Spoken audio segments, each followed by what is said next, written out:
ഭഗവാൻ ഭാവിയോട് പറഞ്ഞു, നമുക്കെല്ലാം ഉള്ള പ്രശ്നം തന്നെയായിരുന്നു മുത്തശ്ശിക്ക് ഉണ്ടായിരുന്നത്, ഒരു മനസമാധാനമില്ല.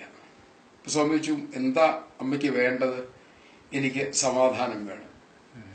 ഭഗവാൻ മുത്തശ്ശിയോട് പറഞ്ഞു, ഒരു കാര്യം ചെയ്യൂ, അത് ഒന്ന് എഴുതി കാണിക്കൂ എന്ന് പറഞ്ഞു.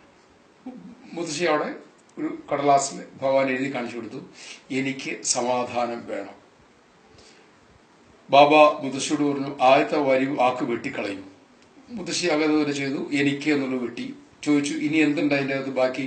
സമാധാനം വേണം പറഞ്ഞു. ഇനി അവസാനത്തെ വാക്ക് വെട്ടിക്കളയൂ എന്ന് പറഞ്ഞു. മുത്തശ്ശി അതങ്ങനെ ചെയ്തു, 2 വാക്ക് വെട്ടി. സ്വാമി ചോദിച്ചു, ഇനി എന്തുണ്ട് ബാക്കി? സമാധാനം. എന്തൊക്കെയാ വെട്ടിക്കളഞ്ഞത്? എനിക്ക് വേണം.